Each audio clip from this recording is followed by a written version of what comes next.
తిరుమల లడ్డు. దీని గురించి చాలా మంది పెద్ద పెద్ద యూట్యూబర్స్ చాలా విషయాలు చెప్పారు. ఈ విషయాలన్నీ కూడా మనం చూసాం. సో ఈ వీడియోలో మనం ఈ విషయాన్ని ఇంకొక కొత్త కోణంలో చూద్దాం. అంటే అసలు ఈ లడ్డూలో fish oil, beef tallow, lard ఇవెలా కలిసాయి, అసలు దేన్ని టెస్ట్ చేస్తే ఈ విషయాలు బయటకు వచ్చాయి, ఈ టెస్ట్లన్నీ ఎలా చేస్తారు, ఎందుకు చేస్తారు, ఎందుకు ఇలాంటివన్నీ కలపవలసి వచ్చింది, ఈ విధంగా మనం ఈ ఇష్యూని చూద్దాం. మన ఆంధ్రప్రదేశ్ కు గుర్తింపే తిరుపతి. ఆ తిరుపతికి గుర్తింపు ఏడుకొండల స్వామి లడ్డు. కానీ ఆ లడ్డుయే కల్తీ అయింది. రీసెంట్ గా చంద్రబాబు నాయుడు చెప్పింది ఏంటంటే దీంట్లో ఫిష్ ఆయిల్ అంటే చేపల నుంచి తీసే ఒక రకమైన ఆయిల్, అలానే బీఫ్ టాలో అంటే ఎద్దు కిడ్నీ చుట్టుపక్కల ఉండే కొవ్వు, దాన్ని హీట్ చేసి కరిగించి దాని నుంచి ఒక సాచురేటెడ్ ఆయిల్ తీస్తారు. తరువాత లార్డ్, పంది నుండి తీసుకునే ఒక రకమైన ఫ్యాట్, ఇవన్నీ కలిసాయి అని చెప్తున్నారు. దీనికి ఎవిడెన్స్ గా ఒక ల్యాబ్ రిపోర్ట్ కూడా ఆయన సబ్మిట్ చేశారు. ఎందుకని ఒక టెంపుల్ ప్రసాదంలో ఇలాంటివి కలపాలి, అసలు ఇవి కలిపినట్టు ఏ టెస్ట్ ద్వారా తెలిసింది, రండి తెలుసుకుందాం. నాన్ వెజ్ ఎలవలేని తిరుపతిలో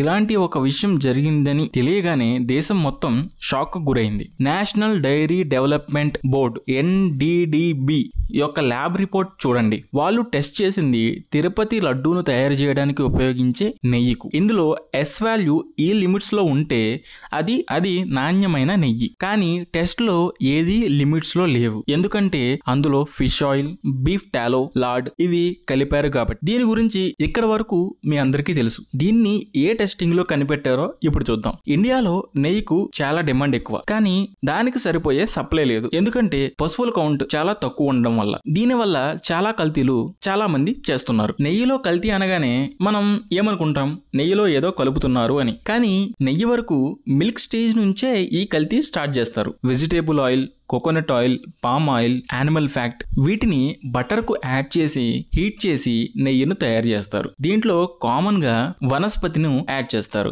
నెయ్యిలో ఉండే కల్తీని కనిపెట్టడానికి చాలా మెథడ్స్ ఉన్నాయి. అందులో పర్ఫ్యూరల్ method, bow down test, BR reading, వీటన్నిటికంటే best method gas liquid chromatography. దీంట్లో ఇదే బెస్ట్ రిజల్ట్ ఇస్తుంది. దీంట్లో నైట్రోజన్ గ్యాస్ కంటిన్యూగా ఫ్లో అవుతుంది. ఇందులో మనం తీసుకునే శాంపుల్ ను లిక్విడ్ ఫామ్ లో ఇంజెక్ట్ చేస్తారు. ఇది నైట్రోజన్ గ్యాస్ తో మిక్స్ అయ్యి హీట్ అయ్యి ఎవాపరేట్ అవుతుంది. దాని తర్వాత ఈ మిషన్ ఆ శాంపుల్ ను అనలైజ్ చేసి రిజల్ట్ గ్రాఫ్ ఫార్మేట్ లో ఇస్తుంది. మనం ఇచ్చిన శాంపుల్ లో ఎన్ని కాంపోనెంట్స్ కలిపారో అన్ని ఈ గ్రాఫ్ లో పీక్స్ లో ఉంటాయి. ఏ కాంపోనెంట్ యొక్క బాయిలింగ్ పాయింట్ తక్కువ అది ఫస్ట్ పీక్ గా వస్తుంది. ఈ గ్రాఫ్ ను ప్యూర్ గీ గ్రాఫ్ తో కంపేర్ చేస్తారు. దీని ద్వారా దీంట్లో కల్తీ చేశారో లేదో తెలుస్తుంది. అన్ని ఆయిల్స్ లో ఫ్యాటీ యాసిడ్స్ ఉంటాయి. ఇప్పుడు ఫిష్ ఆయిల్ తీసుకుంటే దీంట్లో omega-3 ఫ్యాటీ యాసిడ్స్ అయిన EPA అండ్ DHA ఎక్కువ ఉంటాయి. మనం టెస్ట్ చేసే శాంపుల్లో ఈ యాసిడ్స్ ఉన్నాయంటే అందులో ఫిష్ ఆయిల్ యూజ్ చేశారు అని అర్థం. ఇలానే ఇందులో ఫిష్ ఆయిల్, బీఫ్ టాలో,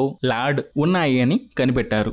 ముందు అసలు ఎందుకు కల్తీ చేయాలి? నేను ముందుగా చెప్పినట్టు ఇండియాలో నెయ్యి డిమాండ్ ఎక్కువ, కానీ ఉత్పత్తి చాలా తక్కువ. అందులో తిరుపతి లాంటి గుడిలో ఒక రోజుకు 3 లక్షల లడ్డూలు తయారు చేస్తున్నారు. దానికి వాళ్లకు 400 నుంచి 500 కేజీల నెయ్యి కావాలి. 1 కేజీ ప్రీమియం నెయ్యి 1000 రూపాయలు ఉంటుంది. మీరే చెప్పండి, 3 లక్షల లడ్డూలు చేయడానికి వీళ్ళకి నెయ్యికే ఎంత ఖర్చు అవుతుంది అని. కానీ తిరుపతి లాంటి గుడిలో అలాంటి ఖర్చు గురించి చూడకూడదు. ఎందుకంటే అది ఎంతో పవిత్రమైన ప్రదేశం, లక్షలాది మంది వచ్చే ప్లేస్. సో వీళ్ళు ఈ ఖర్చుకు ఎక్కువ అవుతుంది అని 1 కేజీ నెయ్యిని 320కే కొంటున్నారు. ఎందుకు?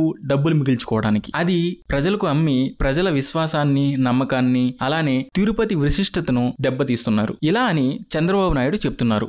దీనికి జగన్మోహన్ రెడ్డి ఇదంతా అబద్ధం, కావాలని మా మీద బురద జల్లుతున్నారు అని చెప్పుకొస్తున్నారు. సో ఈ ల్యాబ్ రిపోర్ట్ నిజమా అబద్ధమా అని తేల్చడానికి CBIకు దీన్ని పంపాలని ప్రపోజల్ తీసుకొచ్చారు. సాధారణమైన ప్రజలు ఉపయోగించే పాల ప్యాకెట్, టీ పౌడర్ నుండి ప్రజలు ఎక్కువ విశ్వాసంగా వెళ్లే తిరుపతి లడ్డు వరకు ప్రతి దాంట్లోకి కల్తీ వచ్చింది. ఈ కల్తీను నిర్మూలించడానికి ఎన్ని గవర్నమెంట్లు వచ్చినా, ఎన్ని రూల్స్ పెట్టినా ఈ కల్తీ ఆగుతుందో లేదో తెలియదు. కొత్తగా స్టార్ట్అప్ చేసేవారు ఎవరైనా మనం ఇచ్చే ప్రొడక్ట్ నాణ్యంగా ఉండాలి అని అనుకుంటే ఈ కల్తీలన్నీ ఆగుతాయి. అలానే మంచి ప్రొడక్ట్స్ బయటకు వస్తాయి. నా ఈ ఎక్స్ప్లెనేషన్ మీకు నచ్చిందని అనుకుంటున్నాను. వీడియో కనుక నచ్చితే ఒక లైక్ చేయండి. తప్పకుండా ఇలాంటి మంచి కంటెంట్స్ కోసం ఛానల్ ని సబ్స్క్రైబ్ చేయండి. Thank you for watching.